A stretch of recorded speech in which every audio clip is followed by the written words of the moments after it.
सभी गायत्री परिजन को मेरा प्रणाम। गुरु पूर्णिमा पर्व तो वैसे हम सभी साधक बड़े हर्ष और उल्लास से मनाते हैं।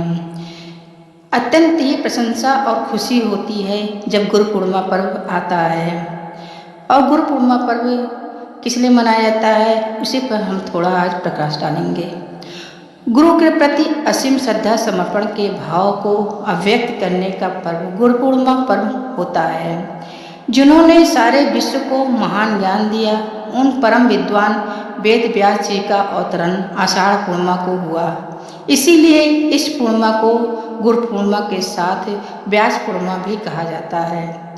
गुरु शब्द का अर्थ अज्ञान रूपी अंधकार का हरण करने तथा ज्ञान रूपी प्रकाश को प्रकट करने के लिए होता है। हमारे सभी संतों महापुरुषों ने अपने ग्रंथों की रचना के प्रारंभ में गणेश सरस्वती वंदना के साथ गुरु की वंदना की है। गुरु की कृपा के बिना ज्ञान प्राप्त नहीं हो सकता और न ही हम जीवन में आत्मिक प्रगति की तरफ बढ़ सकते हैं। महान संत गोस्वामी तुलसीदास ने रामचरितमानस के कई स्थलों पर गुरु महिमा का बड़ा सटीक और सुंदर महत्वपूर्ण वर्णन किया है।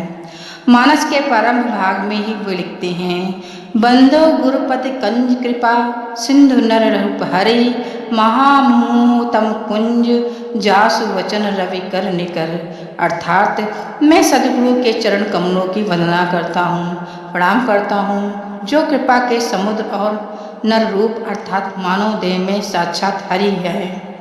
उनके उपदेश जीवन में व्याप्त अज्ञान रूपी अंधकार को नाश करने के लिए ज्ञान रूपी सूर्य के किरणों के समान है। गोस्वामी जी ने गुरुपद की महिमा अपार बताई है। नवधा भक्ति के अंतर्गत जिन्होंने रामचरितमानस के अरण्यकांड दोहा नंबर 35 में लिखा है, गुरुपद पंकज सेवा तीसर भगति अमान। गुरु की पूर्वक सेवा उनकी आज्ञा का पालन या विशिष्ट भक्ति है। गुरु के बिना काम चलता नहीं, तभी तो मानसकार को भी कहना पड़ा, गुरु बिन भव निधि तरे न कोय, जो विरंच शंकर सम होय। अर्थात गुरु के बिना अज्ञान के भवसागर से ब्रह्मा शंकर सदृश देव भी पार नहीं हो सके। गुरु की महिमा में संत कबीर ने कहा, शीश दिए जो गुरु मिले तो भी सस्ता जान। अवतारी महापुरुषों को भी गुरु के मार्गदर्शन की अनिवार्य आवश्यकता रही है। भगवान श्री कृष्ण को परम गुरु कहा गया है, कृष्णम वंदे जगत गुरुम। फिर भी गर्ग ऋषि एवं सांदीपन मुनि से उन्होंने मार्गदर्शन लिया और अपना कार्य सिद्ध किया। भगवान श्री राम को भी महेश वशिष्ठ एवं विश्वामित्र दोनों से आवश्यक ज्ञान की उपलब्धि हुई। भगवान दात्रेय ने भी 24 गुरु बनाए।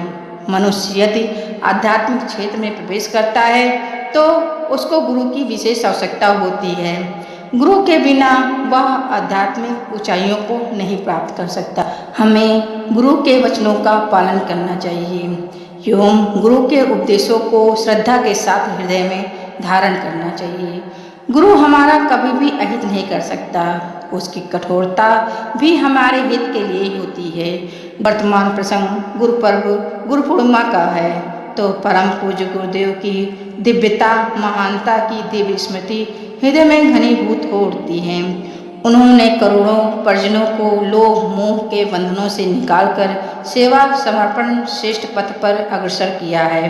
एक आदर्श गुरु की सारी विशेषताएं हमारे गुरु में हैं। उनकी महानता कुछ कम नहीं है, इसीलिए यह व्याख्या उन पर श्रेष्ठ बैठती है। गुरु ब्रह्मा गुरु विष्णु गुरुदेव महेश्वरा गुरु साक्षात परम ब्रह्म तस्मै श्री गुरुवे नमः। ये श्लोक उन पर सार्थक बैठता है। हम सभी परिजन शिष्यों का कर्तव्य है कि हम उनके जीवन का यथासंभव अनुसरण करें और एक अच्छे शिष्य की कसौटी पर खरे उतरें। गुरु पूर्णिमा पर्व हमारे लिए यही संदेश लेकर आता है।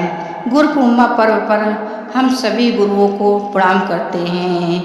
नमः सुवंताय सहस्रमूर्ते सहस्रपादा शिशिरोरुभावे सहस्रनाम्ने पुरुषार्थ सार्थते सहस्रकोटि युगधारिणे नमः। शास्त्र कोटि युग धारिणे